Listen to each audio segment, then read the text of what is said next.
Mis enigmas favoritos presenta información basada en parte en teorías y opiniones, algunas de las cuales son discutibles. El propósito del programa no es dar por válida ninguna parte de la controversia, sino emplear los informes y pruebas dramáticas para ofrecer una respuesta posible, aunque no sea la única, a estos enigmas y misterios.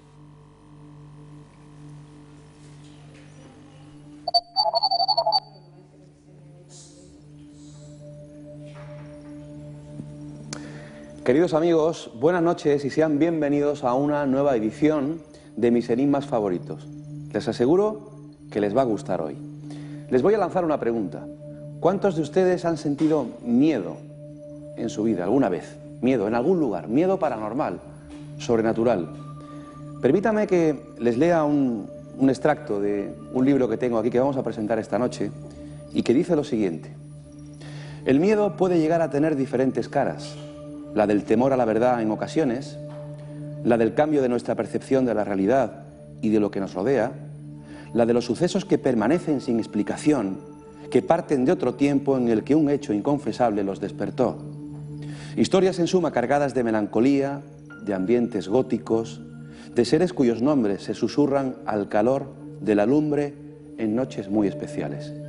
Noches muy especiales como las de hoy. Bienvenidos a Mis enigmas favoritos.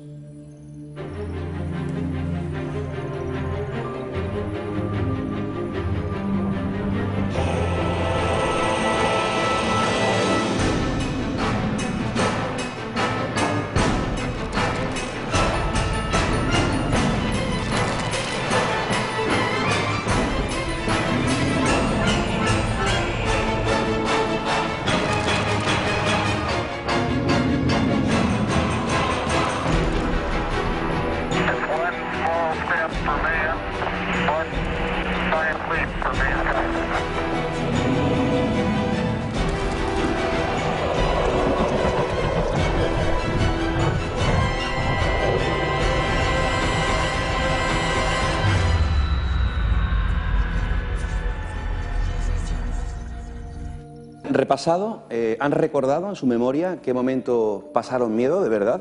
¿En algún lugar en concreto? ¿Miedo paranormal, sobrenatural, algo desconocido, algo misterioso? Hoy vamos a presentar un libro que ya en la temporada pasada lo mencionamos, 99 lugares donde pasar miedo. Lo tengo aquí conmigo. Del periodista, escritor y director de la revista Enigmas del Hombre y el Universo, Lorenzo Fernández Bueno, libros Cúpula, y director de la reciente serie de televisión Rastreadores de Misterios. Lorenzo Fernández, buenas noches. ¿Qué tal, Luis? ¿Cómo estás? Bienvenido. Pues bien hallado, como siempre. Hacía casi un año que no nos veíamos. Hacía casi un año, sí, la verdad es que me tienes que invitar más veces, más a menudo. ¿Sí? Te veo igual. Yo te iba a decir que a ti también, pero... no, a ti también te veo igual, hombre. Estamos encantados de que estés aquí una nueva temporada. Estoy seguro que nuestra audiencia también está encantada, agradece tu presencia hoy, para presentar esta obra tuya que está teniendo muchísimo éxito. Por cierto, ¿tú has sentido miedo alguna vez, Lorenzo? Bueno, yo sí te voy a decir primero que a ti te veo mejor que de costumbre, con lo cual que no piense la gente que estoy aquí diciendo que no. Pero sí, hombre, claro, es que para mí el miedo es algo fundamental, ¿no? Porque es cuando haces viajes, se puede viajar de muchas formas, ¿no? Se puede ser turista o se puede ser viajero. A mí me gusta esta segunda opción, como me imagino que a todos nosotros, ¿no? Y claro, el miedo es esa alarma que se despierta, esa luz que se enciende, ese aviso en definitiva que te dice si das un paso más puedes tener problemas, por lo tanto es fundamental tenerlo, ¿no? Y el miedo controlado yo entiendo que es un sentimiento sumamente apetecible, ¿no? Porque, hombre, yo entiendo que a nadie le gusta que lo metan en un cuarto a oscuras y a ver por dónde te viene, ¿no? Pero lo cierto es que si el miedo es controlado, desde luego como sentimiento es muy apetecible, y yo miedo por supuesto que he pasado. De hecho, escribir libros como estos para mí no deja de ser una especie de terapia de choque, porque yo soy muy cobarde, ¿no? Intento enfrentarme a mis propios miedos, pero la verdad es que no logro vencerlos. Lorenzo, ¿por qué y cómo se gesta 99 lugares donde pasar miedo, ¿no? Bueno, este libro es fruto de, yo me imagino que de una locura, ¿no? Del no pensar, porque verdaderamente si te pones a pensar, yo creo que nunca saldrían productos como este, ¿no? Es un libro de viajes principalmente, en el que, bueno, tú bien lo sabes, ¿no? Lo hemos comentado muchas veces, es fruto de esos 10 años más o menos que hemos estado viajando por el planeta intentando acercarnos a esos lugares donde no se pasa miedo, pero sí puedes encontrarte con historias verdaderamente suculentas, con historias cargadas de misterio, con nombres, con apellidos, con fechas, y detrás de esas historias siempre hay un temor que te transmite la gente con la que hablas, ¿no? La cercanía del testigo, que finalmente de ser un testigo se acaba convirtiendo casi en un amigo, ¿no? Ahí sí percibes el miedo, y fruto de eso es por lo que decidí reunir todas estas historias, todos estos lugares, y bueno, pues marcar esos 99 destinos, ¿no? Lorenzo, en estos más de 20 años de ejercicio del periodismo, la investigación, de estar rodando por todo el mundo, supongo que habrás visto muchas veces en el propio rostro de esos testigos el rostro del terror, del miedo de que algo les ha ocurrido, que algo les ha marcado y que algo les ha acongojado de verdad. Algo real, algo real. Es decir, yo recuerdo además muy vivamente, ahora mismo en cadenas nacionales hay un programa que está teniendo mucho éxito que se llama Perdidos en la ciudad. Así es. Se traen una serie de tribus, ¿no? Bueno, pues una de las tribus que han traído los Shuar, nosotros tuvimos la oportunidad de convivir con ellos, los antiguos jíbaros, los que reducían las cabezas, sí, ¿no? Tuvimos la oportunidad de convivir con ellos durante un tiempo, después dimos un salto por la zona de la Amazonía ecuatoriana y peruana, a través del río Napo, y allí encontramos otra tribu verdaderamente interesante. Algunos de los que salen en esta serie pertenecían a esta tribu, y tenías que ver cómo te narran sus historias, ¿no? Yo recuerdo vivamente cómo a la luz de una hoguera de noche, ya de madrugada, en mitad de la selva, cuando la selva se despierta, ¿no? Y notas que prácticamente los sonidos son tan múltiples que no puedes dormir. Ahí nos comentaban cómo, por ejemplo, para ellos había unas historias que para nosotros serían leyendas, pero que para ellos eran absolutamente reales. Por ejemplo, te hablaban de la Yakumama. La Yakumama era esa anaconda gigante que en definitiva atacaba a los poblados, se llevaba a los niños. O, por ejemplo, si hubo una historia que me llamó la atención fue la del Supai. El Supai para ellos es la representación del demonio, ¿no? Cuando tú vas a un sitio y te dicen, cuidado, esa es la chakra Supai, esa es la tierra del demonio, ahí no entres. Y la representación que te hacían era de un hombre que aparece en mitad de la selva, especialmente en noches de luna llena, que te mira, que además casi siempre se manifiesta como alguien que tú conoces, con lo cual te transmite esa confianza y te llama. La cuestión es que ese Supai tiene los pies invertidos, de tal forma que tú, según te vas acercando, él se va adentrando en la selva sin que te des cuenta, al punto de que llega un momento en que el desgraciado testigo acaba desapareciendo. Ver el terror con el que contaban estas apariciones, te aseguro que llama la atención. Lorenzo Fernández es un veterano ya de este programa y un todoterreno del periodismo. Empezó en la revista, escribiendo, ha hecho muchos años y sigue haciendo radio, está actualmente desde hace un tiempo colaborando con La Rosa de los Vientos, en Onda Cero, y recientemente, junto con el compañero y buen periodista Fran Contreras, pues han hecho una serie de televisión para Telemadrid. Canal Sur emitió un capítulo aquí en Andalucía, Rastreadores de Misterios. Antes de adentrarnos en este libro, lo vamos a hacer ya, quiero preguntarte por esta experiencia televisiva. ¿Cómo ha sido? Pues hombre, la verdad es que para experiencia televisiva casi me tendrías que contar tú a mí, ¿no? Que llevas tantos años. Pero ha sido muy intensa, ha sido una experiencia enriquecedora, he aprendido, tanto Fran como yo, hemos aprendido mucho. Ha sido una paliza descomunal. O sea, a nivel físico te puedo decir que es comparable al estrés tan tremendo que vas pasando. Date cuenta que, haciendo cálculos, en estos 8 meses de rodaje, 13 capítulos, nos hemos hecho más de 40.000 kilómetros. Habéis hecho un genial trabajo. Solo en España, Luis, te lo agradezco. Solo en España.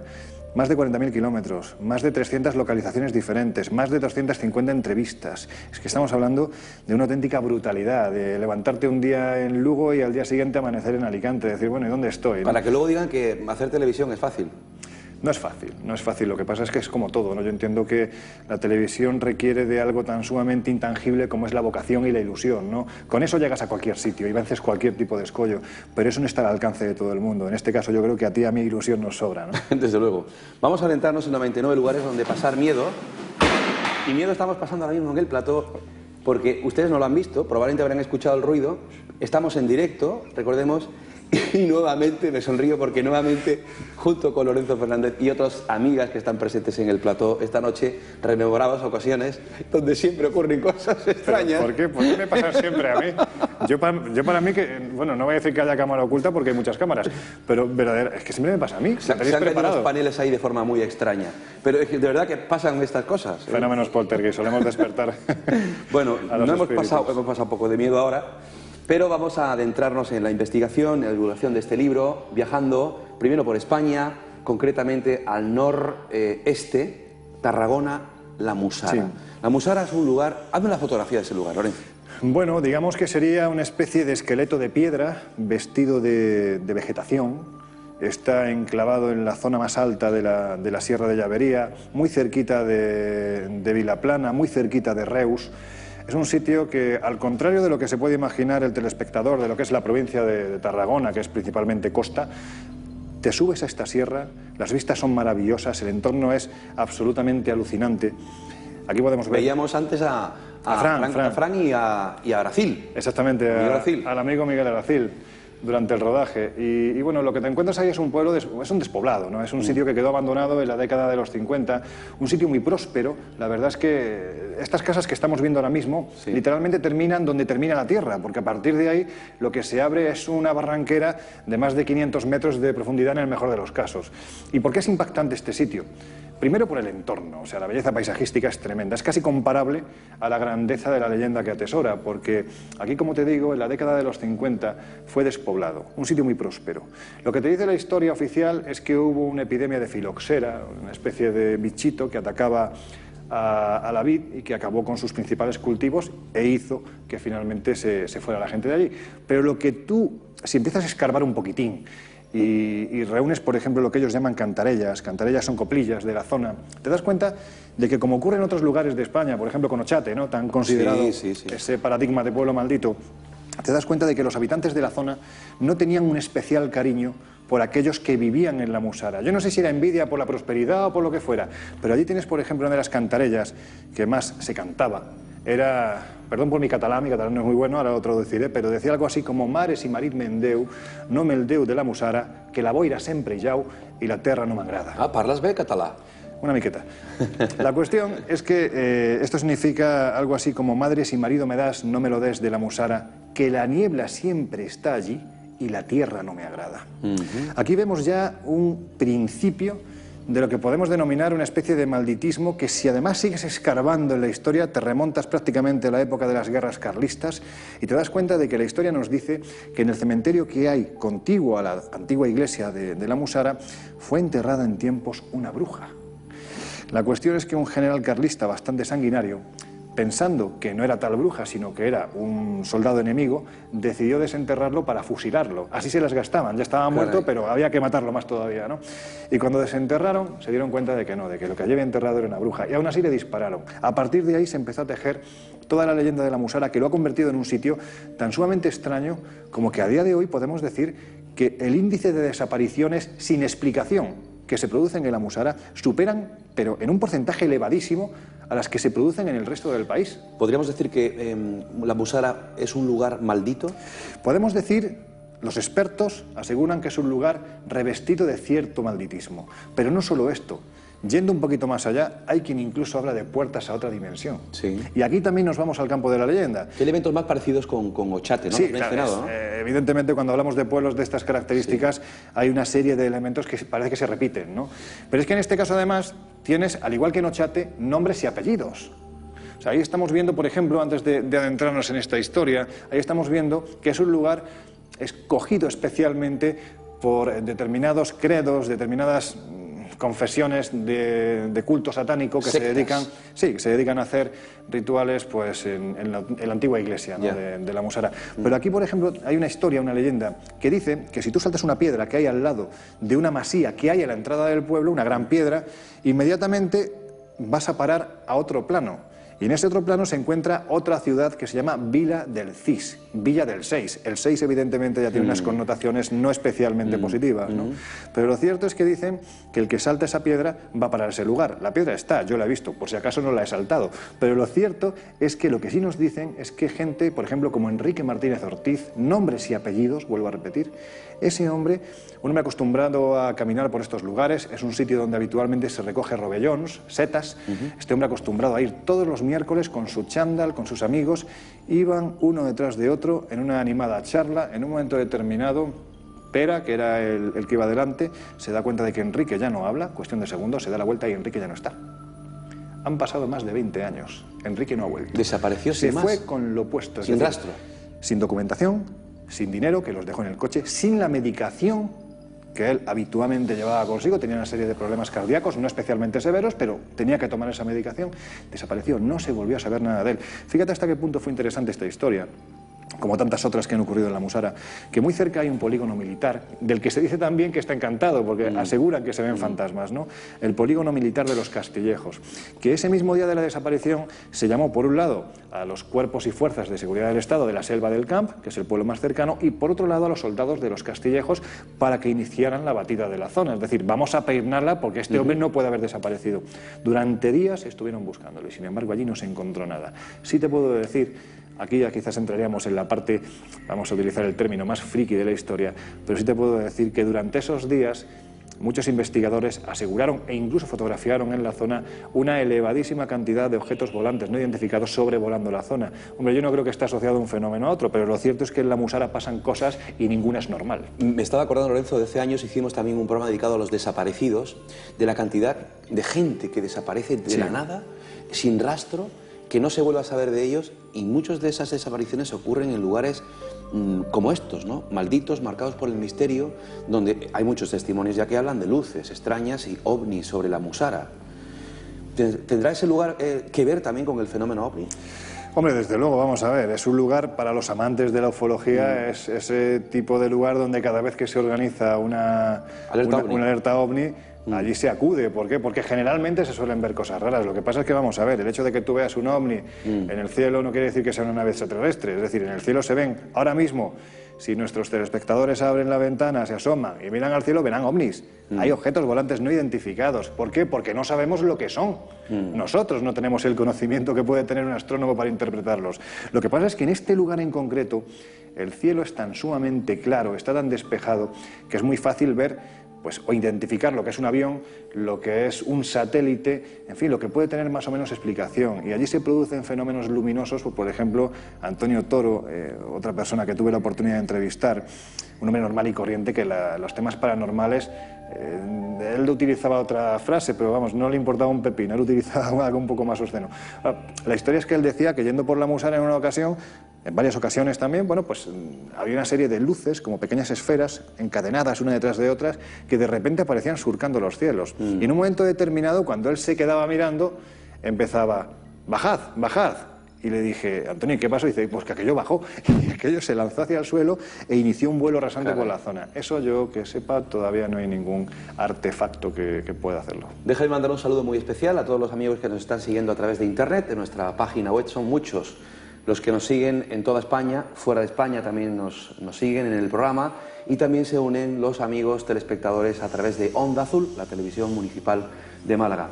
Hay muchos comentarios, los vamos a ir leyendo poco a poco. Miguel Ángel Cabral dice: hola, un saludo, Luis Marín Lorenzo, leí tu libro Operación Al-Ándalus y me cautivó, y recientemente La maldición de los exploradores. Enhorabuena por tu serie y espero puedas hacer una segunda temporada, y preguntarte, ¿cuál es el sitio donde has pasado más miedo? Es uno de los sitios, muchas gracias por sus palabras, es uno de los sitios que me imagino no nos va a dar tiempo a tocar esta noche, con lo cual dejo ahí la duda, dejo la incógnita, pero aseguro que es un sitio absolutamente aterrador. Ahí sí he pasado miedo de verdad. ¿Qué sentiste cuando estuviste en la Musara? Pues hombre, en primer lugar,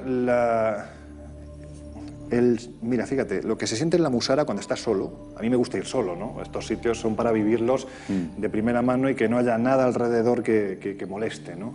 Que rompa esa paz que yo entiendo que cada uno debe de tener en sitios así. Lo que más te molesta y más te llama la atención es lo ruidoso que es el silencio. Es algo que te destroza, es decir, es como una invitación, especialmente conforme va cayendo el crepúsculo, va cayendo la tarde, los últimos rayos de sol se posan detrás de la montaña y ves que ese reino de luz se empieza a transformar en un auténtico reino de sombras. Y lo que hay en las sombras generalmente no es bueno. Y la sensación que te da es que allí hay algo que te está advirtiendo, que te está diciendo, mira, no seas curioso, no seas cotilla, mejor vete de aquí, que tenemos antecedentes y te puede pasar lo mismo. Y es lo que tú y yo hemos pensado, y tantos compañeros que nos dedicamos a esto, ¿no? Cuando alguien te cuenta una historia que lo ha pasado verdaderamente mal, primero, porque no tiene explicación. Segundo, porque no entiende por qué a él o a ella. Claro, nosotros somos meros cronistas, recolectores de información, hasta que estás en sitios así, Luis, y tú lo sabes. Es cuando tú piensas, y yo pienso, si les ha pasado a ellos, ¿por qué no me puede pasar a mí? Claro. Y entonces el coche baja más rápido que sube. Y la sensación que le embarga a una, desde luego. Pues antes de adentrarnos en otra parte de España, hemos hablado muchas veces de ella, también con el compañero Iker Jiménez, que escribió un libro sobre Las Urdes, el paraíso maldito, la tierra de los condenados. Vamos a escuchar dos historias que nos va a contar el doctor Miguel Ángel Pertierra, el asesor científico de este programa, porque él le han contado historias paranormales que han ocurrido en un hospital aquí en Málaga. Escuchamos y ahora opinamos sobre ellos. Muy bien.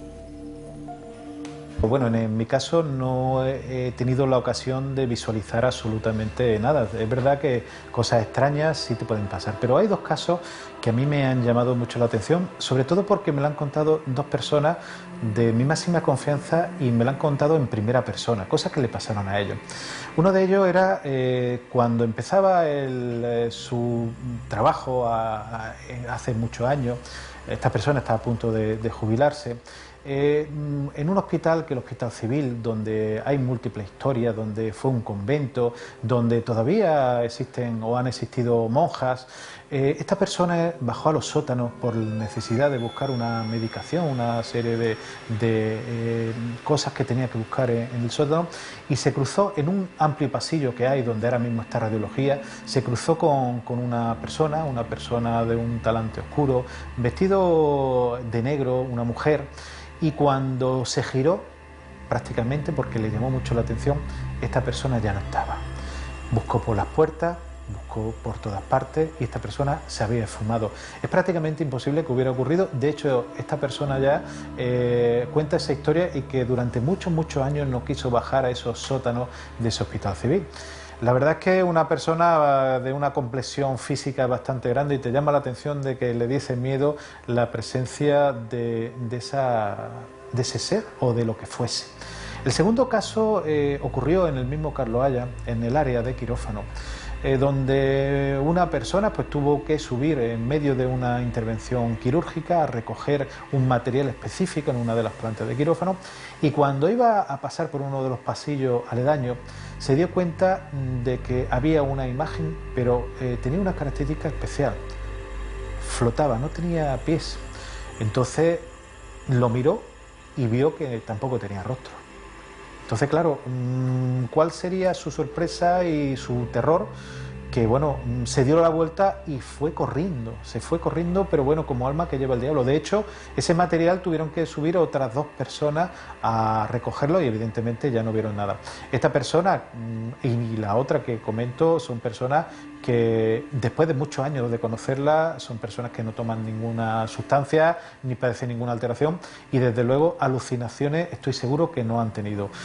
¿Vieron algo? Ellos lo han interpretado así y la verdad todos lo cuentan y como algo muy especial que le ha ocurrido, y no lo cuentan en público, te lo cuentan en privado. Lorenzo, ¿cuántos testigos, verdad, hemos entrevistado con ese rostro del terror y realmente han sido testigos de algo insólito? Claro, ¿cómo le dices tú a esta gente que no han visto nada o que se están alucinado? Efectivamente, es decir, yo entiendo que el testimonio de quien se atreve a contar esto, porque hay que tener lo que hay que tener, ¿no? Para en un momento determinado decidir contar algo que sabes que en un momento determinado puede llegar incluso a provocar la sorna, puede provocar la risa, el rechazo. Hay que ser valiente, ¿no? Y entiendo que también hay que tener miedo, ¿no? Es esa forma de intentar buscar esa explicación a lo que has visto, algo que te ha, en definitiva, quebrado en mil pedazos esa realidad en la que tú habitas, porque eso que has visto parece que habita en otra realidad, ¿no? Lorenzo, yo te digo Las Urdes y ¿tú qué me dices? Pues yo te digo lo que decía el padre Eusebio Nierenberg en el año 1600 en su obra Curiosa Filosofía, ¿no? Él decía que existe en este reino un valle infectado de demonios, de gentes ni vistas ni oídas de lengua, que creen estar solos en el mundo y hablan el idioma de los antiguos godos. Eso es lo que decía en el año 1600 el padre Nierenberg. Qué buena memoria tienes, tío. Bueno, hombre, la verdad es que no te creas, va fallando ya. Pero lo cierto es que ¿qué era lo que habitaba en ese lugar, en lo que es una auténtica isla de pizarra, entre Cáceres, Salamanca y Portugal? Ahí estamos viendo imágenes de la visita que en definitiva hace que Las Urdes salga de su condena. En el año 1922 el rey Alfonso XIII llega hasta Las Urdes y se encuentra con imágenes que parecen sacadas de otro tiempo, ¿no? En aquella España que más o menos suspiraba ya los aires contaminados de la revolución industrial, pues prácticamente se encuentran con lo que podría ser un auténtico, pues, estercolero, la parte más abandonada de la vieja Europa, en este rincón de Extremadura, ¿no?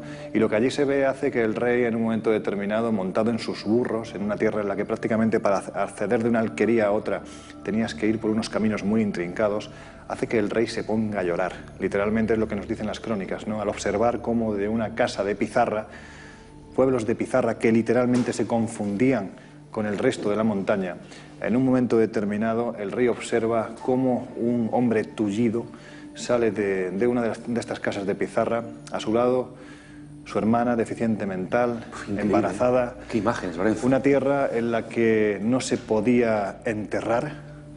Hizo el maestro Buñuel una fantástica película, Tierra sin pan se llamaba, donde ya se advertía que en esta tierra de pizarra, donde apenas hay 10 centímetros de tierra, donde únicamente se pueden plantar tubérculos, patatas, pues no se puede enterrar a la gente simplemente porque no hay tierra, y son introducidos los cadáveres en agujeros dentro de las casas. Las casas son incluso tan sumamente poco salubres que las mujeres daban a luz en plena calle porque eran más limpias que las propias casas, donde vivían con las bestias. Es un lugar mágico. Yo creo que ese aislamiento, Luis, ha hecho que durante siglos allí se haya mantenido un corpus de leyendas, un auténtico bestiario, para ellos absolutamente real, que de un modo u otro se da a conocer cuando por fin pasan de ser una especie de paraíso maldito, como decía Iker, a convertirse en un auténtico paraíso del turismo rural, ¿no? A partir de ahí los medios de comunicación se acercan y empiezan a ver que allí ocurren cosas muy raras, ¿no? Por ejemplo, vamos a dejarlo aquí. Hacemos nuestra primera pausa, retomamos dentro de unos minutos y destacamos dos historias, las que más te hayan impresionado. Tú has estado en las Urdes, nos la cuentas y nos vamos con otra. Porque la Urdes se llevaría no uno, sino varios programas, con toda seguridad. Regresamos en un instante aquí en Mis Enigmas Favoritos. Hasta ahora mismo, amigos.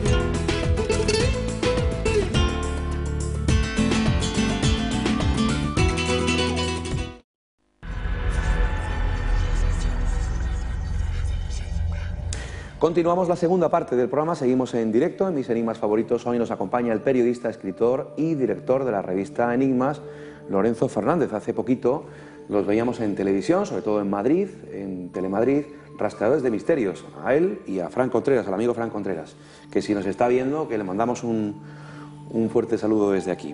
Hoy presentamos 99 lugares donde pasar miedo, de Libros Cúpula.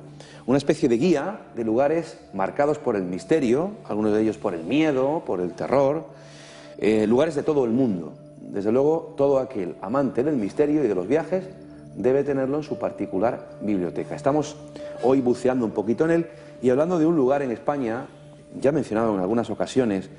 Recuerdo a un jovencísimo y amigo Iker Jiménez aquí presentando su libro, allá por el año 99, El Paraíso Maldito. Las Urdes. Qué región más extraña, ¿verdad, Lorenzo? Y cuántas historias se han tejido ahí misteriosas. Destácame dos. Bueno, yo te diría, si nos fuéramos al tiempo de los antiguos, como dicen ellos, ¿no? A esos primeros 30, 40 años del siglo XX, es donde se producen los fenómenos más particulares, ¿no? Yo si tuviera que destacarte, es que claro, es difícil, es difícil, sí. Muy difícil. Porque además tiene una riqueza antropológica claro, tan amplia. Total. Bueno, es que solo hay que escuchar los nombres de los seres que para ellos son reales, ¿no? Increíble. Los amurachinis tercieros, la chancalaera, el macho lanú, que es la representación más clara del diablo, el descabezado de Rubiaco. El descabezado de Rubiaco, tú imagínate, ¿no? Un ser de 2 metros como definía Julián Sendín. Esta es una de esas historias que a mí me marcó, ¿no? Porque en Urdes tienes posibilidad de entrevistar a la gente, pero es cierto que ya no les gusta, y hace tiempo no les gusta, precisamente a raíz de esa leyenda negra que han tenido que aguantar durante siglos, no les gusta hablar, especialmente de ciertas historias, ¿no? Pero nosotros tuvimos la fortuna de ganarnos a los principales patriarcas de las alquerías que hay en la zona, ¿no? Y una vez, no te digo al año, es una vez. Puede ser cada 4 años, cada 10 años, o como ha sido ahora, hace muy poquito he tenido la oportunidad de participar de algo que te voy a contar, pues, y hacía 12 años que no se hacía, ¿no? Allí hay una fiesta privada que se llama Serano.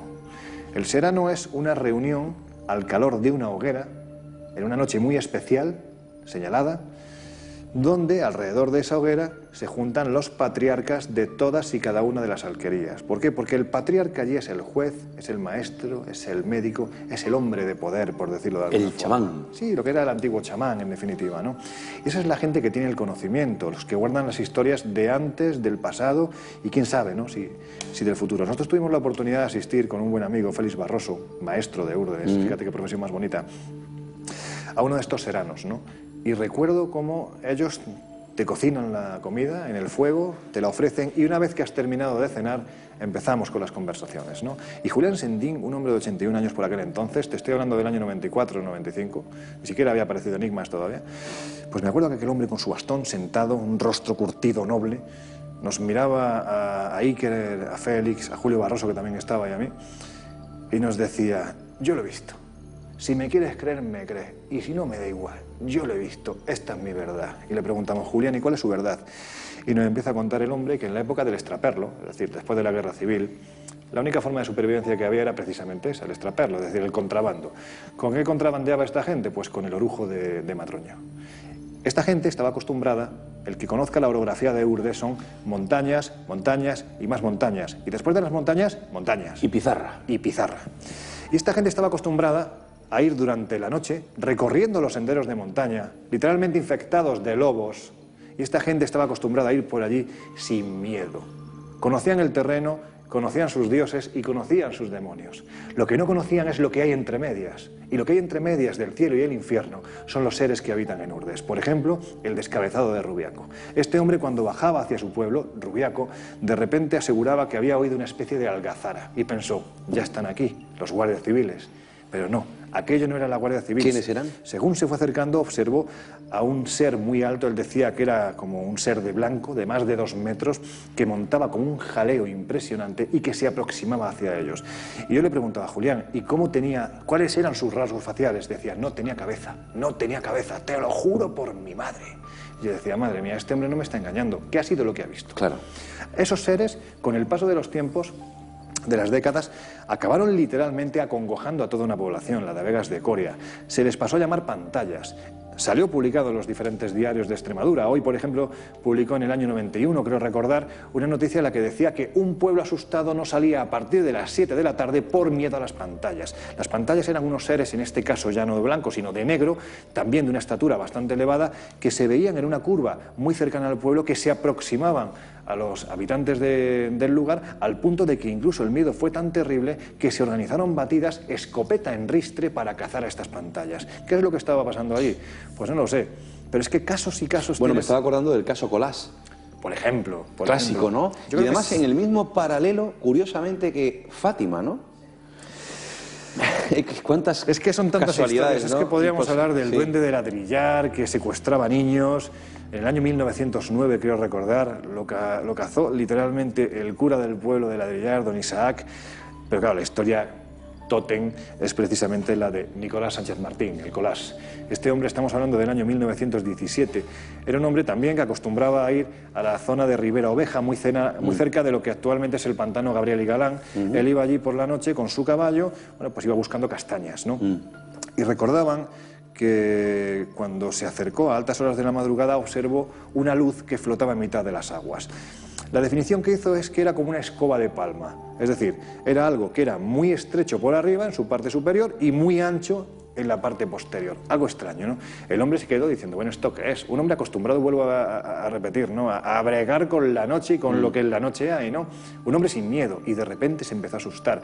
Pero se asustó más cuando se dio cuenta de que aquella luz inició un lento avance hacia su caballería, al punto de que se colocó debajo de las patas del caballo. El caballo también se asustó, pegó un salto y el pobre Colás que se fue para el suelo. Pues bien, a partir de ahí, como auténtica alma que lleva el diablo, acudió a su pueblo, al pueblo de Cambroncino. Colás enfermó, a los 3 días tuvo que ir a verle el médico de la región, don Vito, y tuvo que aplicarle lo que se conocía como los botones de fuego.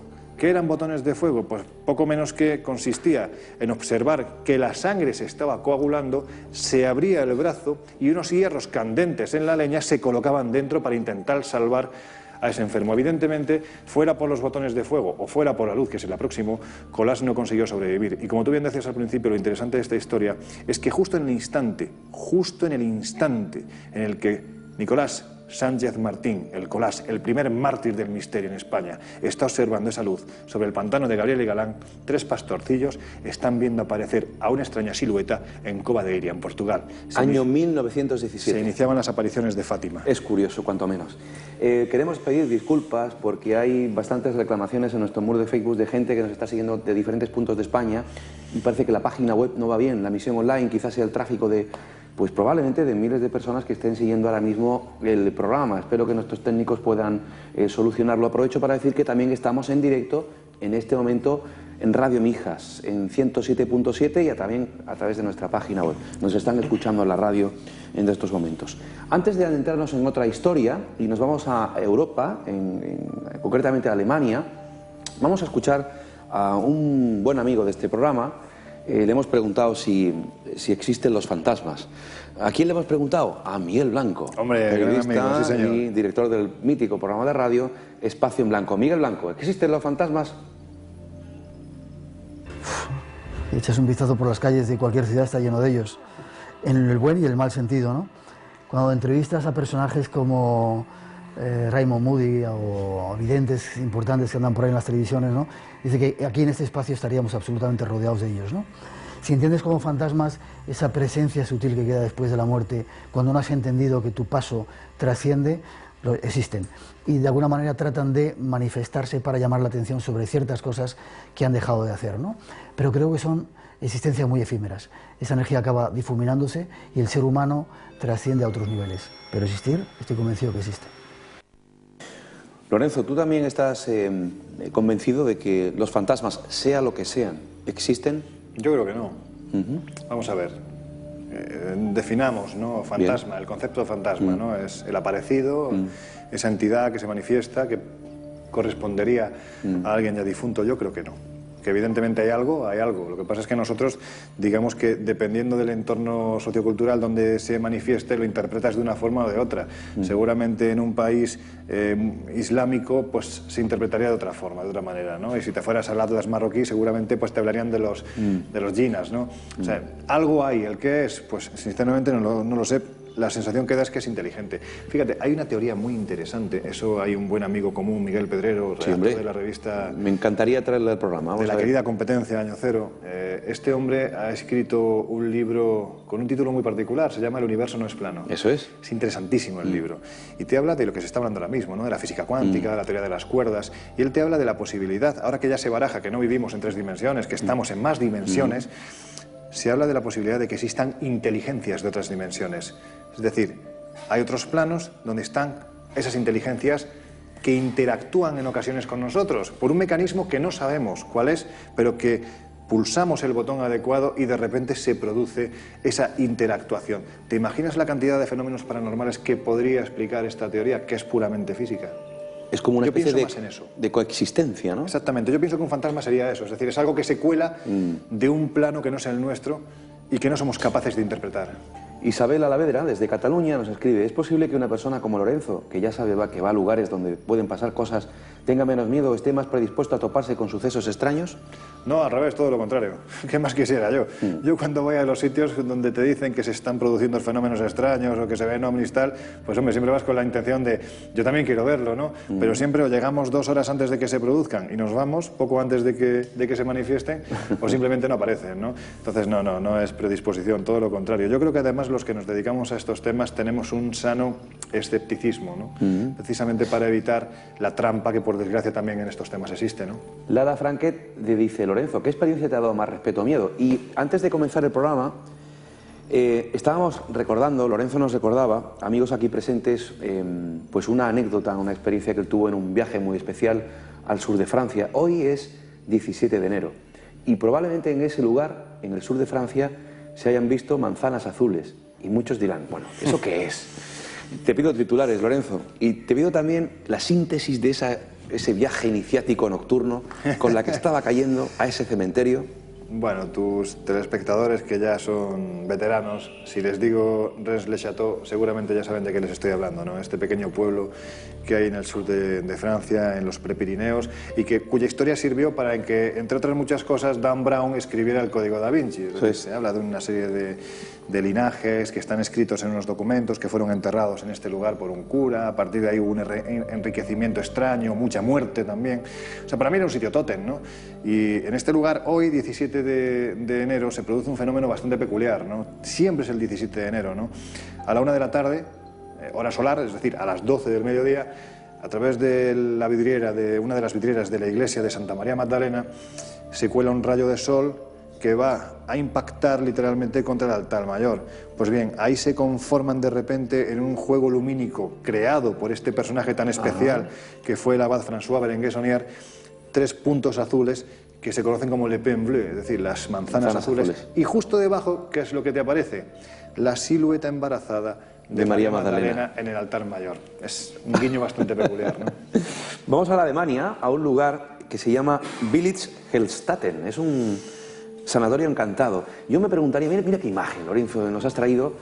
Me pregunto cuántos sanatorios en el mundo estarán encantados y cuántas historias se tejerán paranormales en torno a ellos, ¿verdad? Pues es romántico, ¿no? Hombre, a decir de los expertos, de buenos amigos como Pedro Amorós, en España tienes unos cuantos. Sí, ¿no? sí. De Sierra Espuña, por ejemplo, en Murcia, sería uno de los más interesantes. Y este de Village Hellstatten es uno de los más llamativos que podemos encontrar en Europa. Primero porque tiene una historia que de una forma u otra lo deja sacralizado. Pensemos que la primera piedra de este lugar que estamos viendo en imagen ahora mismo se coloca en el año 1898, justo el año en el que Bram Stoker escribe la novela Drácula, y a partir de ahí ya empieza a tener una tradición bastante peculiar de que el terreno, poco menos que era un terreno, podemos decir que maldito, en aquellos primeros años que se empieza a utilizar como sanatorio, como hospital, pues ya empiezan a ocurrir cosas. Y de una forma u otra queda sacralizado después de la batalla de Somme, cuando, estoy hablando del año 1916, cuando un jovencísimo Adolf Hitler es herido en esta batalla y es llevado a este lugar. Es decir, su sangre queda vertida sobre las sábanas de una de las camas de este lugar. Caray. Evidentemente, a partir de ahí, aquello era casi una reliquia. La cuestión es que fue poco menos que abandonado. Imaginemos este lugar en mitad de los bosques de Potsdam, un sitio tétrico, lejano, solitario, hecho precisamente para que el enfermo quede aislado y para que nadie sepa qué es lo que está ocurriendo ahí. En el 1930 se vuelve a restaurar, vuelve a ser ocupado hasta prácticamente después de la Segunda Guerra Mundial, y a partir de ahí el sitio queda vestido de ruina, ¿no? Y queda precisamente para los amantes de estos temas, ¿no? Para que vayan allí y realicen sus investigaciones. Y es cierto que son muchos los testigos. El buen amigo José Manuel García Bautista fue uno de los que tuvo la oportunidad de ir a este lugar y de entrevistar, pues mira, a Klaus y a Stefan Kansen. Son 2 testigos, 2 investigadores que estuvieron en este sitio, que aseguraban haber observado en esos largos pasillos cómo de repente al fondo de un pasillo completamente oscuro se emergía una especie de luz. Esa luz cobraba forma humana, una silueta definían bastante robusta de un hombre muy alto. Se empezaba a perfilar los rasgos faciales y veían que era un hombre con unas ojeras profundísimas y que aparecía como si estuviera amortajado. Se desplazaba por ese pasillo acercándose hasta ellos e iba iluminando el contorno que le rodeaba hasta que de repente se difuminó.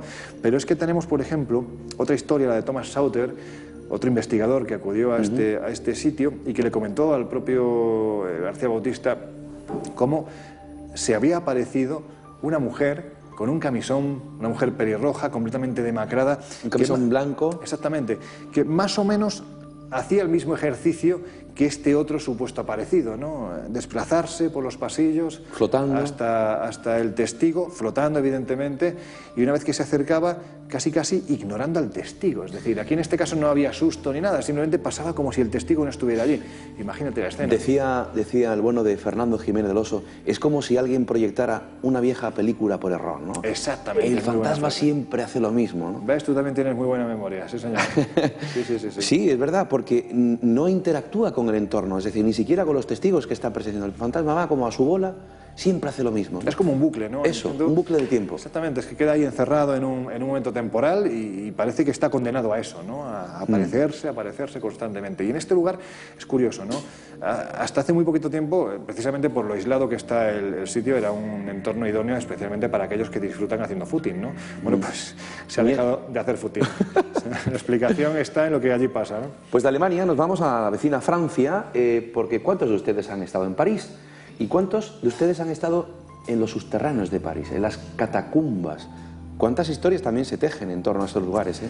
Es que aquí quizás, mira, no estamos hablando de un miedo paranormal, ni de que se produzcan fenómenos paranormales pues de gran resonancia, pero sí estamos hablando de un sitio en el que podemos observar lo que vamos a ser. Es la imagen más descarnada de la muerte, ¿no?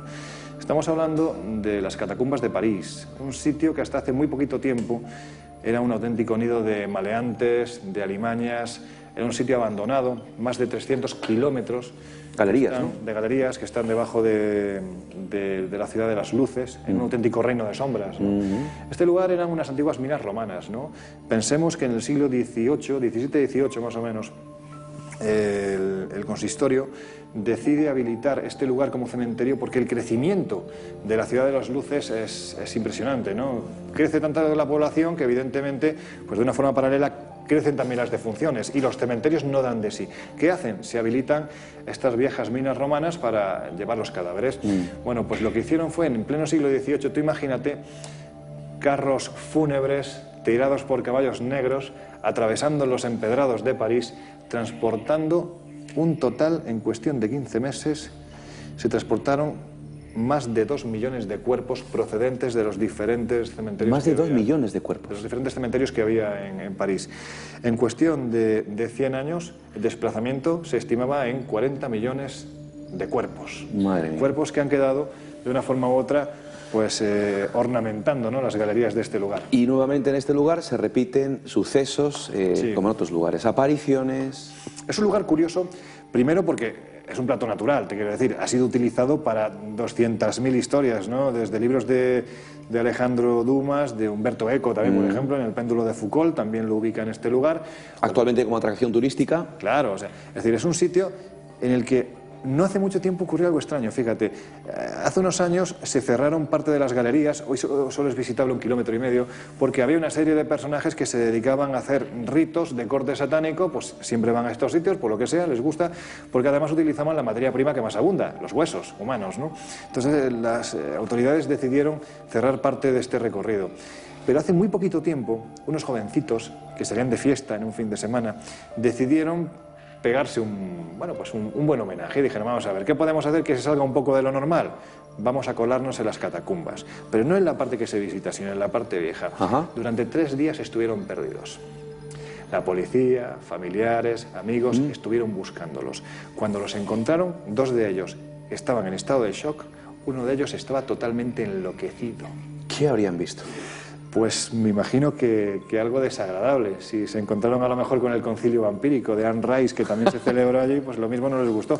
Lo que es cierto es que algo pasó. Desde luego, si uno vuelve a París, o si usted no ha ido nunca, es una visita totalmente recomendable, en el sentido de que, bueno, si quiere buscar misterio y quiere buscar pues cosas especiales y diferentes desde el punto de vista turístico, bueno, pues puede visitarlas. Pero sobre todo, Luis, por una cosa muy sencilla, ¿no? Por lo que te decía, o sea, olvidándonos de fenómenos paranormales, vamos a dejarlo de lado. Sí. O sea, lo interesante de este lugar es que observas lo que vas a ser. Claro. Y en definitiva eso te permite apreciar y saborear todavía más la vida, esta cosa tan maravillosa que es la vida. Claro que sí. ¿Quién fue Mary Queen's Close? Bueno, es una de esas historias que por desgracia la mayoría de la gente no conoce, y cuando se enteran es una vez que ya han visitado el lugar. Ajá. Y eso, bueno, pues es una faena. Iba a decir otro término, pero es una faena. Porque tenemos que irnos a Edimburgo, ¿no? Edimburgo, fíjate, es una de las ciudades más visitadas, ¿no? Yo creo que del mundo.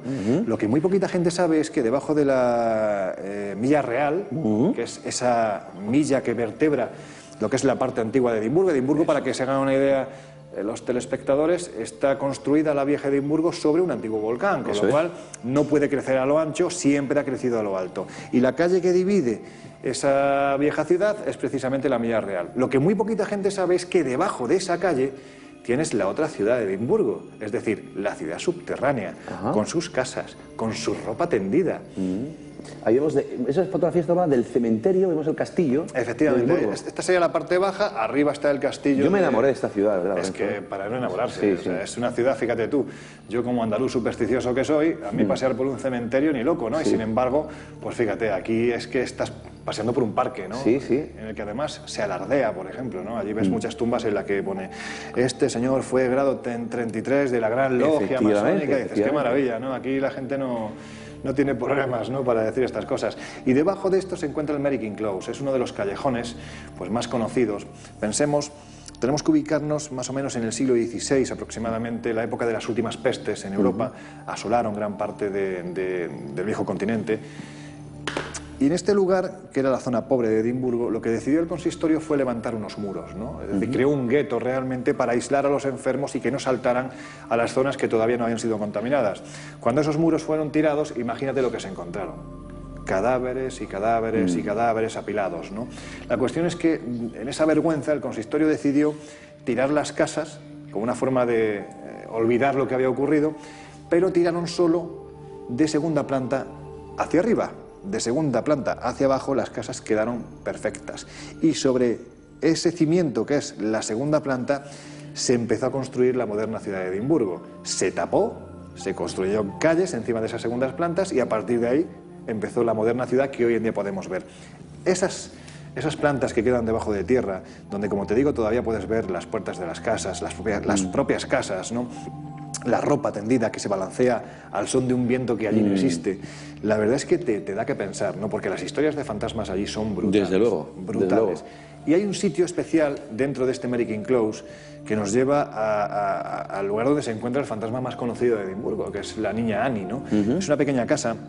Te pongo en antecedentes, voy a intentar ser breve. En el año 1998, una medium bastante curiosa, una medium japonesa, que parece un personaje de Mazinger Z, por el nombre, se llama Aiko Jibo. Esta mujer llegó allí y lo que hizo era una medium que se dedicaba a intentar contactar para cargarse los fenómenos. Es decir, yo soy medium, pero los fenómenos no existen. Bueno, pues vale, es curioso, ¿no? Vale. Esta mujer llegó allí y se plantó en esta pequeña casa, una casa de aproximadamente 20 metros cuadrados.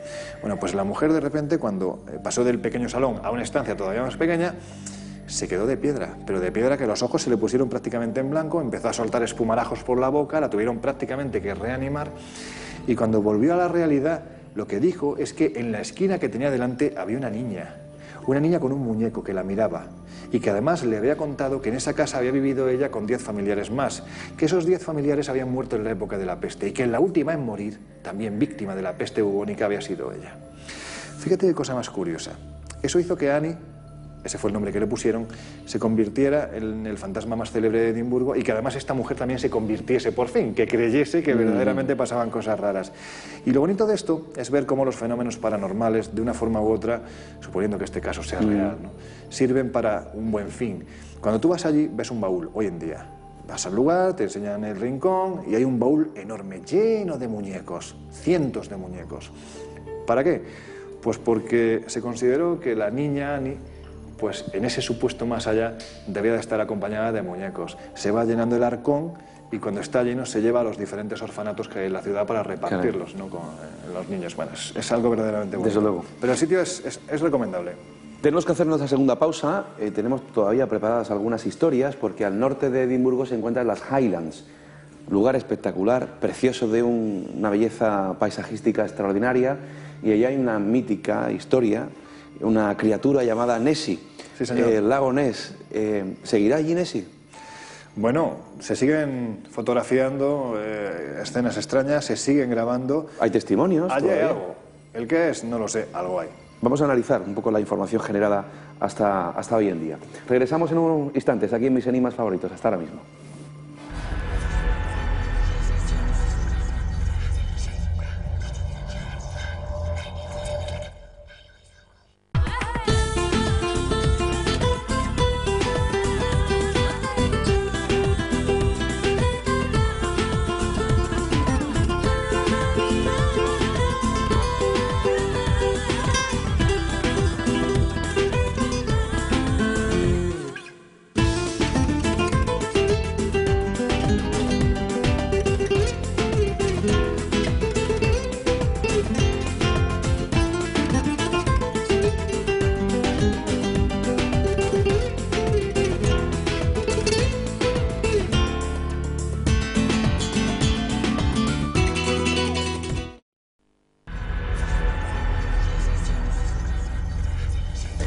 Comenzamos la tercera parte del programa, los últimos 25 minutos. La revista Enigmas cumple este año 18 años. Ahí es nada. 18 años de auténticos reportajes de investigación, entrevistas, encuentros con muchos personajes del misterio, fundada por nuestro querido Fernando Jiménez del Oso, y que luego pues tomó el relevo Lorenzo Fernández Bueno, y que este mes en los kioscos podemos encontrar este monográfico, una genial idea, iniciativa, Rutas misteriosas por España y América Latina, y además viene con un DVD de un capítulo de Rastreadores de Misterios, como no podría ser de otra manera. Incluye 3 reportajes: El enigma de Garamandal, Ochate, el pueblo maldito, Somosierra, 25 años de silencio. Qué casos más curiosos, más extraños, el niño de Somosierra. Bueno, Lorenzo, 18 años de revista. Se dice pronto cómo está la cosa, ¿verdad? Joder, ya te digo. Enhorabuena. Pero vamos, enhorabuena para todos los que hemos hecho que Enigmas haya ido creciendo, pues como hemos crecido nosotros, ¿no? Sí. Pues todos los que tú mismo, sí, todos los que formamos parte de esta fantástica generación. Y por supuesto la enhorabuena yo creo que hay que hacerla extensible a los compañeros porque aquí no hay competencia, ¿no? De tanto de Año Cero como de Más Allá. Sí, señor. Que en definitiva en estos tiempos difíciles ahí siguen también, pues garantizando que estos temas principalmente se pueden hacer de forma seria y además interesan, ¿no? ¿Tú crees que Fernando Jiménez del Oso, esté donde esté en este momento, estará contento? Seguro que sí, hombre, yo espero que sí. De vez en cuando, no es una cuestión de esquizofrenia, pero de vez en cuando oigo su voz, ¿no? Y recuerdo cuando pienso, esta portada le gustaría a Fernando, no le gustaría, y oigo dentro de mí, no, capullo, que es lo que él me decía siempre, ¿no? Es lo que él me decía siempre, de vez en cuando lo oigo, ¿no? Pero por con supuesto, su particular sentido del humor. Siempre está presente Fernando, siempre. Antes de proseguir con más historias, como saben muchos de ustedes, todas las semanas salimos a la calle y hacemos una pregunta. Lorenzo, hemos hecho una encuesta y hemos preguntado si usted ha tenido miedo alguna vez, paranormal o sobrenatural, y en algún lugar. Y esto es lo que nos han contestado. Pues la verdad que no, ahora mismo que yo recuerde no.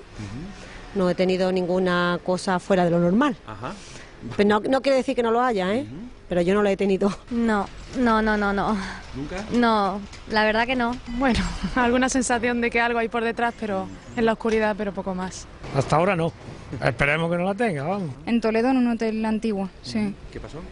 Se escuchaban crujidos y pasos, pero eso le he encontrado explicación. Una vez estaba con mi novio, durmiendo, y de pronto yo estaba, sí, es que yo con cualquier cosa me despierto. Yo supongo que estaba durmiendo, pero él se da la vuelta y grita, mamá. Me despierto y lo veo a él, encima de él, con los brazos abiertos.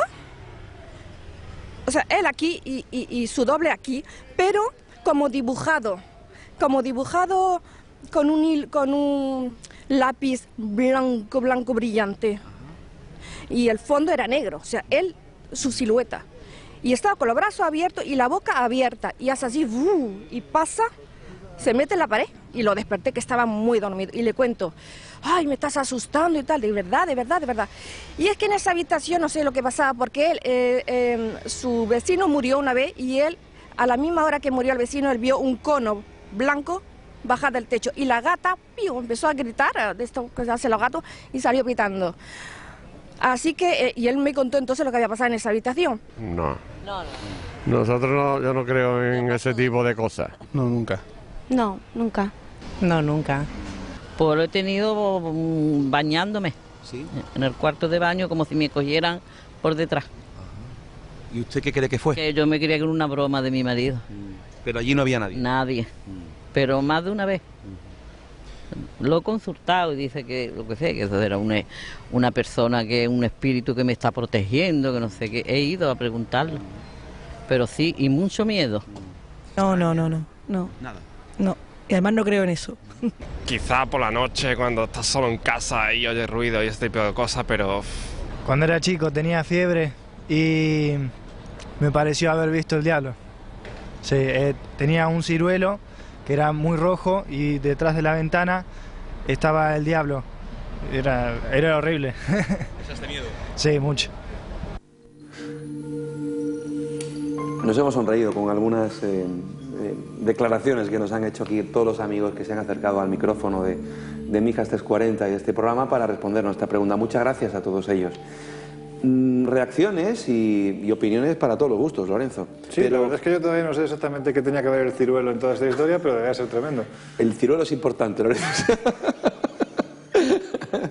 El caso es que yo trasladaría esta pregunta a todos los que nos están viendo, porque ¿quién no ha tenido la sensación alguna vez, en casa, en algún lugar, de estar siendo vigilado, observado, la sensación en algún momento de que te han tocado y no había nadie? Seguro que todo el mundo tenía una pequeña sensación de algo extraña. Sí, de que no estás solo, ¿no? Eso. Sí, hombre, yo entiendo que eso forma parte más de lo subjetivo, ¿no? De la soledad, a veces, especialmente cuando no es una soledad deseada, puede ser muy traicionera, porque nuestra mente es capaz de crear, en muchas ocasiones, un universo que no existe, ¿no? Puede que sí haya algo. Lorenzo, lo del ciruelo va a traer cola, porque ya se están riendo los amigos en Facebook. Este es un problema muy serio, porque como tú y yo empecemos a reírnos, pasamos de pasar miedo por favor, porque entonces ya otra cosa.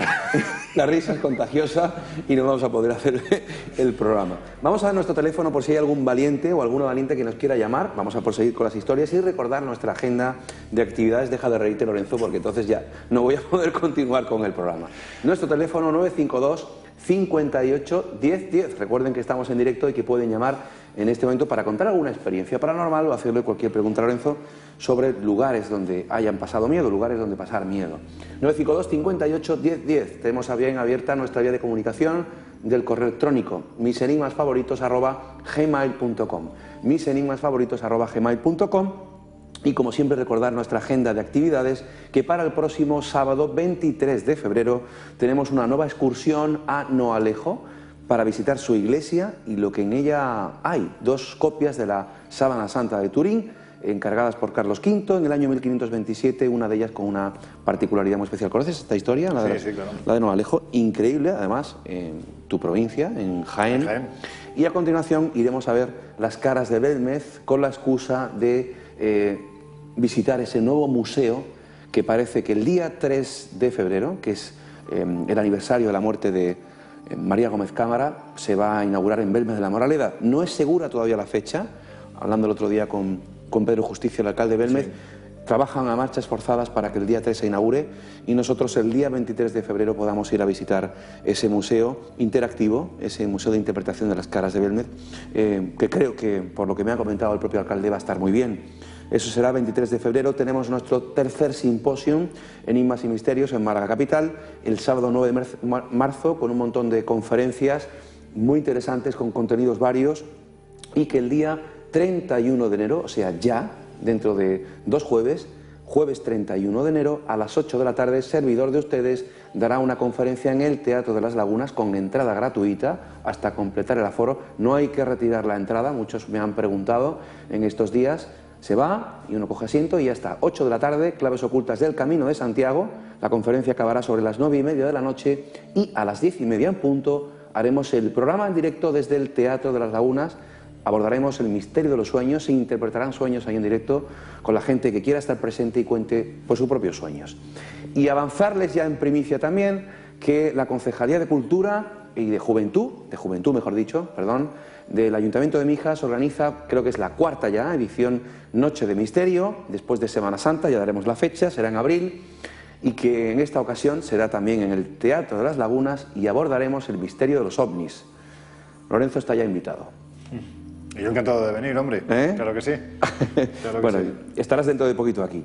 Pues dicho todo esto y esperando que haya nuevas comunicaciones, sobre todo alguna llamada de teléfono, pues vamos a hablar de un sitio que a ti te encanta. Estuviste allí haciendo un reportaje muy bueno, que es el lago Ness. Hemos hablado muchas veces de ello. Sí, sí. Se han generado nuevas informaciones, se sigue investigando. A mí lo que me llama la atención, Lorenzo, porque mucha gente dice, bueno, es que eso lo han convertido en una atracción turística y tal, que ya allí no hay nada, o que posiblemente no haya habido nunca nada, que ya son confusiones. Pero ¿por qué se ha invertido tantos millones de euros y de dólares en investigar ese fondo? Por parte de universidades e instituciones oficiales y científicas. Pues porque algo debe de haber. Es decir, mira, yo la primera vez que estuve en el lago Ness tuve la puñetera casualidad, la suerte de coincidir con un equipo de la Universidad de Stirling y de National Geographic, que estaban llevando a cabo lo que ellos denominaban el Loch Ness Project. Ajá. Bien, este proyecto estaba dirigido, aquí podemos ver el Urquhart, es la bahía de Urquhart, que es el lugar donde, bueno, dicen que más avistamientos del monstruo ha habido. Y esta gente en aquel momento estaban llevando a cabo, junto con el mayor experto que hay en este tema, que es Adrian O'Leary. Este hombre lleva los últimos 30 años recopilando material fotográfico, de vídeo, descartando los elevadísimos porcentajes de manipulación y fraude que hay, quedándose con los porcentajes de inexplicable, que por supuesto también hay, y estaban llevando a cabo allí un experimento intentando sondear para ver si verdaderamente había algo. Piensa que este hombre, Adrian O'Leary, fue entre otros el que también dirigió en su momento la conocida como Exploración Deep Scan, es decir, una serie de barcos en línea atravesaron el lago Ness con una serie de escáneres intentando ver si bajo esas aguas había algo, y efectivamente estos escáneres detectaron una especie de masa bastante voluminosa que se manejaba por debajo del agua. El lago Ness es un sitio bastante peculiar, ¿no? Estamos hablando de la mayor concentración de agua del Reino Unido, tiene profundidades de hasta 250 metros, es una auténtica barbaridad. Hay una turba negra, un sedimento que impide... El problema es ese, el problema está en que cuando tú llegas a este lugar, prácticamente a partir de los 2-3 metros de profundidad ya no puedes ver nada, o sea, el propio nombre te lo dice, Loch Ness es lago negro, también allí le llaman Loch Beer, ¿no? Es decir, el lago de la cerveza, porque la verdad es que tiene un color muy parecido a la cerveza Guinness, ¿no? A la cerveza negra. Pero es un sitio absolutamente fascinante, ¿no? Porque allí lo que te encuentras es precisamente eso, que si hay un lugar donde un ser de estas características se podría ocultar y no ser encontrado jamás, sin lugar a dudas es el lago Ness. Vuelvo a repetirte, la enorme cantidad de fotografías, de vídeos, de testimonios que hay prácticamente desde el tiempo moderno, más o menos viene a ser del año 1933, que es cuando se está construyendo la carretera que va de Inverness a Fort Williams, es cuando se producen los primeros avistamientos de este ser que sale de las aguas y que además esos primeros avistamientos nos dicen que es visto comiéndose una oveja. Yo no sé si la gente tiene una idea de cómo es una oveja escocesa, pero es lo más parecido a un pequeño elefante, con lo cual el tamaño de aquel bicharraco que entre sus fauces llevaba una oveja adulta y la introdujo dentro de las aguas tenía que ser tremendo. Aquí estamos viendo cómo se ven esas siluetas extrañas en mitad del lago que en ocasiones pues te hacen percibir que efectivamente algo hay, ¿no? Las fotografías, es que hay mucha documentación, demasiada documentación. Rhomboterax nexiterix o algo, no quiero recordar el nombre científico que le dieron, pues con las aletas en forma de rombo. Tiene pinta... La verdad es que los expertos nos hablan de algo muy parecido a un plesiosaurio. Plesiosaurio, sí. Es lo que supuestamente habría allí. Pero claro, esto es imposible, es una aberración histórica, es decir, un animal que desaparece posiblemente en el Mesozoico, estamos hablando de hace 65 millones de años, no puede haber llegado hasta nuestros días. Pero ¿por qué no pensar que una involución de ese animal, una especie de heredero genético de este ser ha llegado hasta nuestros días? ¿O por qué no una familia? Tú piensas que esta zona, que es la zona de los lagos, tú lo conoces, es la zona de los lagos. Aquí hay cuevas. Claro, es que los lagos están interconectados unos con otros. Muy cerca del Loch Ness está el Loch Duit. Seguramente es menos conocido por nombre, pero no por imagen, porque yo creo que allí está el castillo más fotografiado de... Los Inmortales. Claro, la película de Los Inmortales. En la película Los Inmortales, en la película de la trampa también aparece. Es un castillo muy fotografiado. Y el lago Ness está conectado con el lago Duich, precisamente por debajo de este antiguo glaciar. Bueno, si un animal quiere pasar de uno a otro y pasar desapercibido, te aseguro que no hay mejor lugar en el mundo que este. Es posible que en la actualidad, en esas cuevas subterráneas que están también debajo del agua, a lo mejor, quién sabe, alguna criatura de este tipo pues haya sobrevivido ahí con el paso del tiempo. Es que estamos hablando de una posibilidad zoológica, más bien una... Mira, esas ovejas, las que tú comentabas, ahí han aparecido. Pero son pequeñitas, estas son las herederas, ¿no? Estas son imágenes que se rodaron, yo me imagino que... Son tus imágenes, Lorenzo. Pues fíjate, entonces estamos hablando del año 97-98. He mezclado imágenes mías con tuyas, sí. Pero en fin, estamos hablando de hace 10 años, 12 años, no más. Ya no tiene nada que ver. Y mira que son grandes, ¿no? Pero lo cierto es el barco de los jacobitas que te lleva a hacer la ruta por el lago, donde montas. El capitán, que es un hombre muy simpático, lo primero que te dice es que si te hundes en el lago no sobrevives, porque la temperatura es tan sumamente baja que en cuestión de minutos falleces de hipotermia, ¿no? Entonces es muy agradable. Pero también, en honor a la verdad, Lorenzo, de todos los documentos gráficos y películas como la que estamos viendo, no hay ninguna clara. Claro, es lo que te hace dudar, ¿no? Es lo que te mantiene... Pero quizás sea también por lo que se mantiene la leyenda, ¿no? El mito del lago Ness, o lo que hace que esta criatura de existir sea aún más legendaria, porque todavía nadie ha conseguido la fotografía perfecta, todavía nadie ha conseguido captarlo, nadie ha conseguido la grabación en la que se vea a las claras que ahí hay algo. Lo poquito que tenemos claro está prácticamente demostrado que es un fraude. Por lo tanto, bueno... Yo no sé en la actualidad, pero hace algunos años había una webcam que 24 horas tú podías ver el fondo del lago Ness y, bueno, podías estar enganchado y viendo por si pasaba. Ya, pero bueno, es como buscar una aguja en un pajar, en este caso en un pajar de aguas, ¿no? Es un sitio tan sumamente inmenso que esperar que pase por ahí... Mira, hace muy poquito tiempo, precisamente, recordarás que la semana pasada un equipo de la televisión japonesa con Discovery Channel han conseguido por primera vez en la historia grabar a unos 600 metros de profundidad. El calamar gigante, lo dimos en la semana pasada. El Architectus Dux, ¿no? Es la primera vez que se ha conseguido grabar. Bueno, pues unos muy buenos amigos míos, precisamente los productores de la serie Rastreadores, en el año 2000 iniciaron lo que ellos llamaron la expedición Kraken. Proyecto Kraken. A las aguas del norte de España, en Asturias, y allí estuvieron durante muchísimo tiempo, un año entero, faenando, saliendo, colocando cámaras a 1,5 kilómetros de profundidad. Claro, la cuestión es... ¿por qué va a pasar justo por delante de tu cámara el bicho? Bueno, pues en este caso consiguieron captar a una pequeña cría que medía 2 metros con unos tentáculos de 5 metros, ¿no?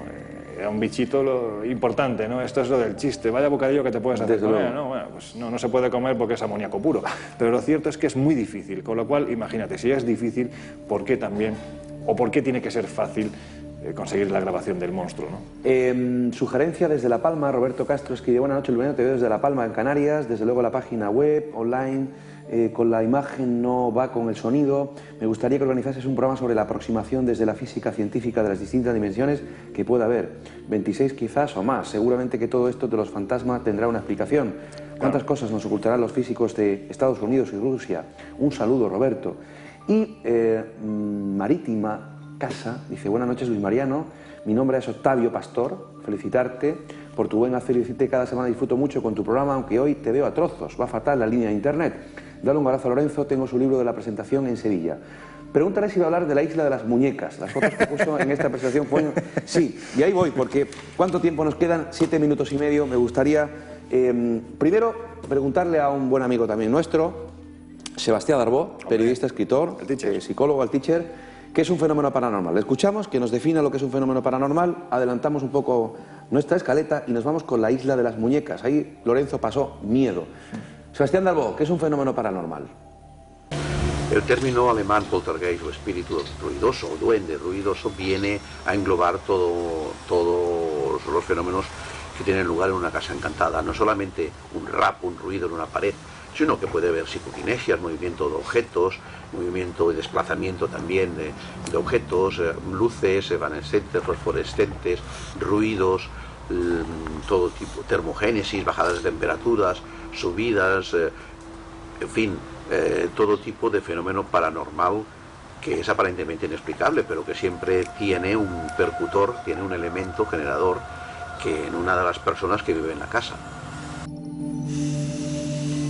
Hay que dar la opinión del teacher. Y posiblemente tenga mucha razón, Sebastián. Hombre, Sebastián es un hombre que lleva ya mucho tiempo investigando estos fenómenos. ¿Y por qué no? Yo entiendo que cuando hay un fenómeno en una casa tiene que ser precisamente porque tiene que haber una causa, ¿no? Y muchas veces la causa la encontramos en algo mucho más humano que genera ese fenómeno extraño. Así es. ¿No? De lo que pensamos. América del Norte. La isla de las muñecas. Sí, señor, muy bien dicho. Muy poquita gente habla de México como América del Norte. Siempre se dice Centroamérica, y no es Centroamérica, es América del Norte. Allí, muy cerca de la gran capital, México DF, se encuentra lo que se conoce como la Venecia de América del Norte, ¿no? Xochimilco, una zona muy de canales y además absolutamente selvática, ¿no? Y en este sitio es donde están las chinampas. Las chinampas no dejan de ser unas pequeñas islas de junco donde los habitantes del DF montan sus pequeños chamizos en muchas ocasiones para escapar de la gran ciudad al fin de semana e irse allí. Pues bien, hace 50 años un hombre llamado Julián Santana decidió no irse a pasar el fin de semana, sino irse a pasar toda su vida, porque realmente estaba asqueado de sus congéneres. Era un hombre hosco, solitario, y allá que se fue. Y en uno de esos días en los que Julián se estaba dando, como digo siempre, al sano ejercicio de contemplarse los pies, pues en un momento determinado empezó a oír lamentos que procedían de la laguna cercana. Lo que pasa es que estos lamentos no tenían nada que ver con un fenómeno paranormal, correspondían a una niña que se estaba ahogando de verdad. Terrible. Pues bien, en esa indecisión de voy a salvarla, con lo cual yo también puedo morir en el intento o no hacerlo, la niña falleció. Y la soledad, como te decía antes, Luis, es tan sumamente puñetera que este hombre empezó a pensar que el espíritu de esa niña volvería del más allá para vengarse. ¿Qué fue lo que hizo Julián? Bueno, pues ante el acoso de un supuesto espíritu voy a crear un amuleto. ¿Y cuál fue ese amuleto? Pues evidentemente, si te quieres defender del espíritu de una niña, qué mejor que una muñeca. Y a partir de ese instante, la pequeña chinampa de Julián Santana se empezó la imagen, a llenar de muñecas. Muñecas como esta que tenemos en imagen. Pensemos que en los últimos 50 años el lugar ha sido literalmente envuelto por estos grotescos seres. Y digo grotescos porque, claro, el medio ambiente ha hecho lo suyo. La humedad, la lluvia, el viento ha hecho que adquieran este aspecto. En el mejor de los casos todavía vemos que tienen los ojos, pero en la mayoría las cuencas están vacías y se ven las alimañas como salen de esas cuencas vacías. Vemos que las muñecas están agrietadas. Es un sitio verdaderamente terrible. Terrible además si atendemos a cómo termina esta historia, Luis, porque lo que nos dicen los habitantes del lugar es que la locura de Julián llegó a tal punto que incluso platicaba con las muñecas, que hablaba con ellas. Se volvió loco. Y este hombre, sabes cómo termina la historia, ¿verdad? Tú sí lo sabes y no lo vas a contar, te lo voy a contar yo. La historia termina de la misma forma que empieza. Julián Santana falleció hace 8 años, ahogado en la misma laguna. Y si tú le preguntas a la gente de la zona, te dicen que sí, que efectivamente se ahogó, pero se ahogó porque se lo llevaron las muñecas. Julián Santana amaneció una mañana ahogado en la laguna, completamente rodeado de muñecas. ¿A qué es apetecible el sitio? Bueno, pues yo tuve la oportunidad de ir allí y según va cayendo la tarde ibas observando cómo se ponen las sombras, esas caras aparentemente inocentes de esas muñecas van adquiriendo una expresión absolutamente diabólica. Es un sitio en el que te aseguro que yo jamás pasaría una noche. De hecho, en aquel momento lo que me invitó fue precisamente a marcharme y por si las moscas me fui. Ahí he pasado miedo. Miguel Ángel Cabral Fernández dice, recordad aquellas muñecas de Edison que hablaban y permanecen enterradas. Parece que hay algo, y además es curioso, ¿no? Todos los comentarios que se están produciendo en el muro de Facebook, parece que es algo arquetípico, ¿no? El miedo a las muñecas. Tú piensas en una película de terror y hay 2 elementos que seguramente son los que a ti y a la gran mayoría de los mortales le van a dar mucho miedo. En primer lugar, la imagen de un niño. Sí, los niños, cierto. Da mucho miedo. En segundo lugar, ¿quién no recuerda la película Poltergeist? Ese niño que entra en su habitación y ve a ese muñeco arlequín en la esquina. Cuando gira la mirada ese muñeco ya no está. El arlequín, ¿verdad? ¿Cuánto miedo da? ¿Cuánto miedo dan los muñecos dependiendo del entorno en el que nos encontremos, ¿no? Mira, hay una escena que a mí no se me olvidará jamás y que seguramente si nos está viendo recordará muy bien mi querido Francisco Contreras. Era la casa de Vallecas, donde se produjo ese tremendo poltergeist, ¿no? Ese poltergeist que supuestamente se desencadenó a raíz de la práctica de la ouija de una de las niñas que habitaba en esa casa, que posteriormente falleció. A partir de ahí empezaron a producirse los fenómenos. Y yo recuerdo una escena de Fran Contreras en esa habitación, sentado en la cama donde falleció Estefanía Gutiérrez Lázaro después de realizar esa ouija. Esa cama estaba llena de muñecas. Era una imagen terrible. Te aseguro que era una imagen terrible porque parecía que en cualquier momento esas muñecas iban a cobrar vida. Y eso ya no es agradable, ¿verdad? Desde luego. Lorenzo, se nos quedan pendientes hablar de temas como lo hemos hecho muchas veces, pero siempre es bonito recordarlo. Stonehenge, por ejemplo, la Casa del Druida, lugar que hemos visitado en varias ocasiones. En Centroamérica, los misterios del Yunque. A mí me apasionó ese lugar. En Puerto Rico, lugar de apariciones de ovnis. Bueno, mira qué imagen esta. Agosto 2001. Ahí estoy junto al radiotelescopio. ¿Eres tú? Sí, creo que soy yo. No, es que pensaba que el radiotelescopio de Arecibo. Pensaba que era Harry Potter, fíjate lo que un reportaje que realicé para televisión y para la revista Enigmas. ¿Será el tío Harry Potter? Dice. No, hombre, no, la verdad es que... Ahí estoy... Oye, te lo digo por envidia, sí, que es que yo no he estado allí. Ahí y estoy extendiendo en un jeep a la selva del Yunque, donde me contaron historias, Lorenzo, de ovnis, luces extrañas, abducciones. Desaparecidos, ¿verdad? Desaparecidos, de seres grises que han sido vistos. La Reserva Federal es impresionante y hay muchas historias que se tejen. Bueno, ¿no? hay que olvidar que aquí es uno de esos lugares donde se dice, bueno, acuérdate del fenómeno chupacabras, ¿no? A partir del año 95. Sí. Aquí es donde nació toda esta historia y hay quien dice que en el corazón de esta zona tan selvática, del parque del Yunque, lo que hay es ni más ni menos que una especie de base secreta puramente humana, donde se están realizando todo tipo de experimentos y que de vez en cuando uno de esos experimentos se les escapa. Efectivamente, me acuerdo de una entrevista que le hice al alcalde de Canóvanas, muy cerca de la capital de San Juan, y cómo el alcalde había sido testigo, junto con 2 policías, de cómo me daba la descripción física del bicho, o sea, del chupacabras, y cómo había extraído la sangre, aparte de animales que tenían allí en una granja. Es que menuda psicosis que supuso aquello, ¿verdad? Sí. Bueno, es que eso sería para un programa entero, ¿no? Repasar lo que ocurrió, no solo en Puerto Rico, porque verdaderamente el fenómeno chupacabras en muy poquito tiempo... Sí. Miami, por ejemplo, también. A Miami, Chile. a México, Guatemala, e incluso en España. Es que en España es mucho más antiguo. Salamanca hubo una historia. En Segovia fue una de las historias más fuertes que se produjo en aquel tiempo, pero es que antes, en la década de los 70, en Navarra, se hablaba del bufacabras. Ojo, era un ser que aparecía en mitad de las carreteras, especialmente de las carreteras más rurales, y que de repente empezaba como a crecer y se No puedo contigo. ¿Sabes de qué me he acordado, no? Del ciruelo, pues venga. No puedo contigo. Pues se transformaba en un ser diabólico, ¿no? Y lo referían de esa forma y era mucho más anterior al chupacabras. Ya nos va a dar la risa. En fin, que nos vamos ahora. Que nuestro tiempo de programa ha concluido, que hemos presentado hoy una magnífica obra que debe estar presente en todas las estanterías de los buscadores y amantes del misterio. 99 lugares donde pasar miedo. Lorenzo Fernández Bueno, su autor, periodista y escritor de libros Cúpula. Esta es la recomendación que hacemos hoy en Mis Enigmas Favoritos. Ha sido un auténtico placer. Gracias por este nuevo encuentro, de verdad, porque pasan los años, nos vamos haciendo mayores, seguimos dignificando el misterio, como creo que tenemos que seguir haciéndolo, defendiendo la trinchera a través de los diferentes medios, prensa, radio, televisión. Seguimos trabajando, que hoy en día, pues, la verdad es que es un privilegio. Y sobre todo lo más importante, que seguimos disfrutando de nuestra amistad y la de nuestros amigos que nos están viendo. Es lo que te iba a decir, principalmente gracias a ti porque por encima de todo eso eres un amigo, ¿no? A mí estos temas me han permitido la bendición, ¿no? He tenido la bendita fortuna de poder conocer a gente fantástica, y entre esa gente fantástica, si alguien destaca, eres tú, ¿no? Que eres uno de mis grandes amigos, y te agradezco que me invites porque por encima de todo es una oportunidad para reencontrarme contigo, y eso para mí es lo más importante. Fernández y Fernández. Sí, señor.